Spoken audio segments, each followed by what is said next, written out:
সবচেয়ে কষ্টদায়ক বিষয় হচ্ছে যে গতকাল 12টায় দুপুর 12টায় ওনার সঙ্গে আমার শেষ কথা হয় ফোনের মাধ্যমে। উনি আমাকে কিছু নির্দেশনা দেন। আমাদের সামনে অর্ধবার্ষিক পরীক্ষার ফলাফল 28শে জুলাই, সেটাতে উনি অতিথি হিসেবে ছিলেন। তো উনি আমাকে বললেন যে আমি যেতে পারবো না, আপনারা সেরে নেন। এই অভিভাবক সমাবেশের শেষ কথাটা ওনার সঙ্গে আমার হয়। উনি এছাড়াও বললেন যে গত 3 দিন ধরে আমি একটু অসুস্থ ছিলাম, আজকে প্রতিষ্ঠানে এসেছি। এইভাবে কথাবার্তা বলে উনি কেটে দিলেন। পরক্ষণেই আমরা 1টার দিকে জানলাম যে আসলে বিমান দুর্ঘটনা ঢাকায় হয়েছে। 4টার দিকে শুনতে পেলাম যে আমাদের এই অ্যাডহক কমিটির সম্মানিত সভাপতি মাহিরিন চৌধুরী উনি বার্ন ইউনিটে ভর্তি অবস্থায় আছেন। পরবর্তীতে আবার জানলাম যে উনি আইসিইউতে আছেন। রাত 9টার দিকে আমরা জানতে পারলাম যে উনি আর এই দুনিয়াতে নেই, উনি শেষ নিঃশ্বাস ত্যাগ করেছেন। তো গত মাসের অর্থাৎ 22শে জুন এই প্রতিষ্ঠানের মাঠে আমাদের এই সভাপতি মহোদয় জীবিত পদার্পণ করেছেন।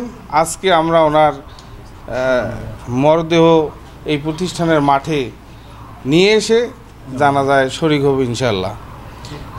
আমাদের এই প্রতিষ্ঠানের এই সভাপতি মহোদয়ের মৃত্যুতে আমরা আমাদের প্রতিষ্ঠানের সকল শিক্ষক, কর্মচারী, শিক্ষার্থী সবাই গভীরভাবে শোকাহত। আমরা তার রুহের মাগফিরাত কামনা করছি, তার পরিবারের প্রতি সমবেদনা জ্ঞাপন করছি। বাচ্চাদেরকে বাঁচাইতে গিয়ে 20 জন বাচ্চাকে উনি বাঁচাইছেন। বাঁচাতে গিয়ে উনি নিজেই আহত এবং পরে জানলাম যে উনি অবস্থা খুবই খারাপ, আইসিইউতে ভর্তি আছেন। উনি ব্যক্তিগতভাবে উনি নিজে সেভ হইতে পারতেন, বাচ্চাদেরকে বাঁচাইতে গিয়ে এখানে তিনি শিক্ষক হিসেবে একজন দায়িত্বশীল কর্মীর পরিচয় দিয়েছেন। দায়িত্বশীল শিক্ষকের পাশাপাশি উনি একজন মমতাময়ী মা হিসেবে উনি পরিচয় দিয়েছেন। এটা আমাদের শিক্ষক সমাজের এবং জাতিকে নাড়া দিয়ে দেয়, বিবেককে নাড়া দিয়ে দেয় যে যিনি নিজে বাঁচতে পারতেন, নিজে জীবনের ঝুঁকি নিয়ে বাচ্চাদেরকে বাঁচানোর চেষ্টা করেছেন। এটাই হচ্ছে ওনার সর্বোত্তম ত্যাগ। আর যেটাকে আমরা জাতির কাছে এখানে বিবেক দংশিত হয়, এখান থেকে আমাদের শিক্ষা নেওয়া উচিত বলে আমি মনে করি। আসসালামু আলাইকুম।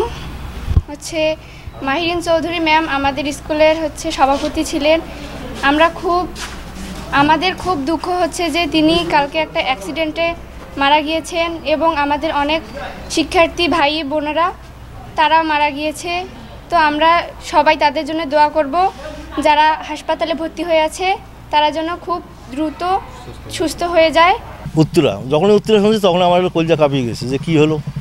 হ্যাঁ, যে বোধহয় নিশ্চয় আমি তো বাসা 2-3 বার গেছিলাম, বাসা আর এয়ারপোর্ট সঙ্গে, এবং আমার ভাইয়ার বাসাতেই দেখা যাচ্ছে ওই যে বিমানগুলো নামতেছে আসতেছে।